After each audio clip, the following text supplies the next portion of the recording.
Bonjour, c'est Mathilde et bonjour Asie. Aujourd'hui, on se retrouve avec une recette ultra simple et ultra rapide de curry.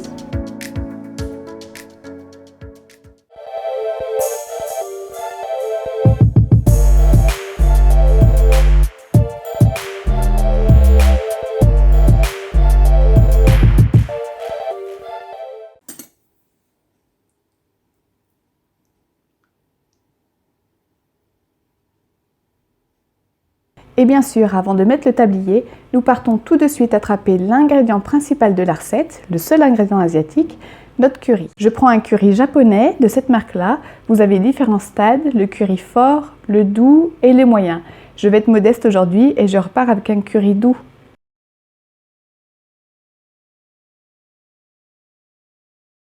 C'est parti, je vous montre tout ça.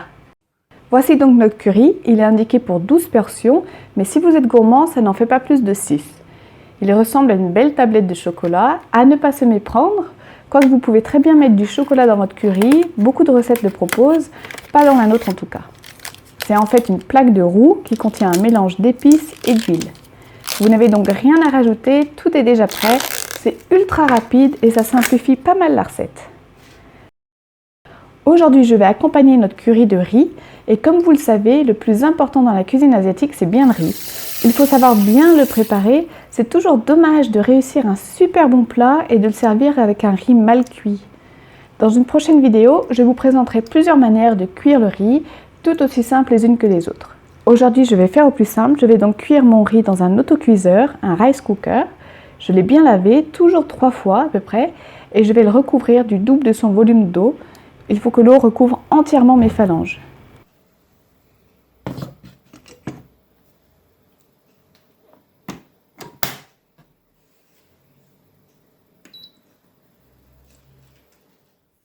Je prépare maintenant les légumes, des carottes, des pommes de terre, des oignons et des poivrons.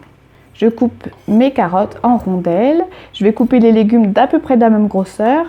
Je coupe les pommes de terre en cubes légèrement plus gros que les carottes car elles cuisent plus rapidement. Je coupe maintenant les oignons en gros morceaux également, dans le sens contraire des couches, comme vous voyez. Et je rajoute enfin des poivrons, des verts, des rouges. Ça va donner un curry très coloré. Si vous n'aimez pas les poivrons, mettez d'autres légumes, des asperges par exemple. Le curry se fait très bien avec des asperges. Mettez les légumes que vous aimez, mais je vous conseille de garder les oignons car ils sont très importants, vous allez voir. Je coupe maintenant ma viande de porc en cubes légèrement plus petits. J'ai choisi une viande assez grasse comme vous le voyez, qu'elle fonde bien dans le curry. Vous pouvez très bien remplacer le porc par du poulet ou du tofu pour une recette végétarienne. Alors je vais commencer par caraméliser les oignons. Je les fais donc revenir dans de l'huile végétale chaude jusqu'à ce qu'ils brunissent, sans les faire brûler non plus. On dit donc qu'ils caramélisent. Le tout à feu doux, 15-20 minutes environ. La cuisson de l'oignon est super importante car c'est lui qui donne tout son goût prononcé au curry. Si vous faites revenir l'oignon très légèrement, vous voyez que de l'eau se forme un peu et que l'oignon prend un goût fort et pas très agréable. Et en fait, si vous continuez à le faire revenir beaucoup plus longtemps, les oignons prennent un goût sucré et une très très bonne saveur. Faire revenir en amont les oignons change complètement la donne de la recette. Vous n'aurez absolument pas le même curry si vous faites seulement cuire les oignons en même temps que les autres légumes dans le bouillon. C'est vraiment le secret de cette recette. Je rajoute maintenant une grosse noix de beurre, alors une très très grosse, 3 noix de beurre que je fais fondre dans les oignons et je rajoute la viande et tout de suite du poivre. Le poivre n'est pas là pour épicer le plat, tout sera dans les cubes de curry, c'est seulement pour vite attraper et atténuer le goût prononcé de la viande de porc. Je fais bien revenir et bien cuire la viande sans non plus qu'elle dore. La viande est bien cuite, maintenant plus qu'à rajouter des morceaux de curry.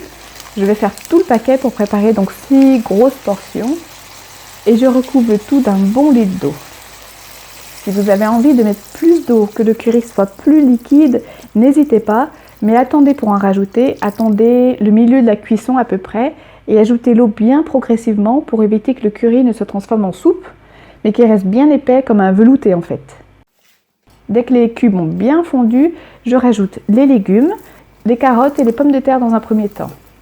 Je vais mélanger tout ça et je les laisse mijoter 10-15 minutes à peu près.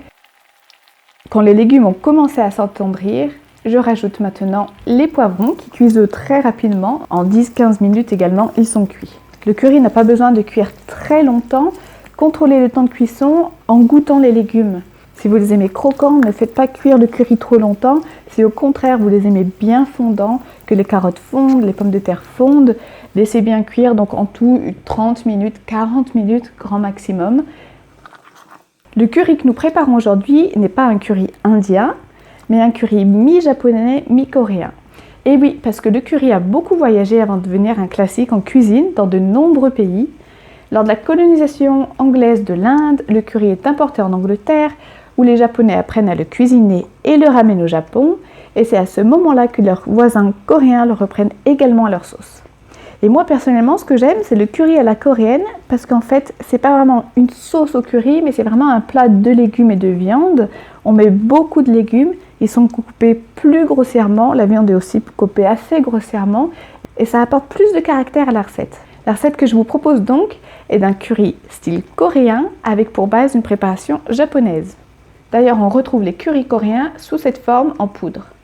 Et voilà, si vous considérez que vos légumes sont suffisamment cuits, c'est que le curry est prêt et qu'il n'y a plus qu'à le servir. Alors là, vous allez avoir la team je mélange et la team je sers séparément. Moi personnellement, j'aime le présenter dans un bol avec du riz à part, mais vous pouvez aussi le présenter à la japonaise en ajoutant le curry directement dans l'assiette. Le curry se mange en général avec du riz, mais si vous avez envie de changer ou de préparer plusieurs versions pour vos invités, ou si comme moi il vous en reste de la veille parce que vous aviez préparé 12 portions en une fois, essayez le curry avec des nouilles de blé épaisses, des nouilles de riz ou des spaghettis, voire même juste avec du pain, c'est super bon.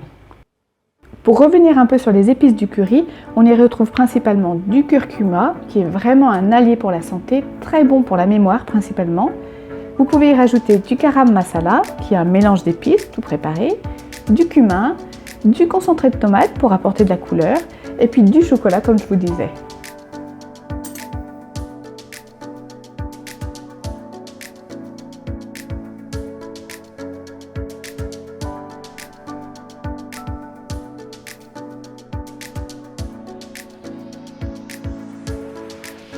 J'espère que cette recette vous aura plu et je vous dis à très bientôt pour d'autres recettes tout aussi simples. En attendant, bon appétit!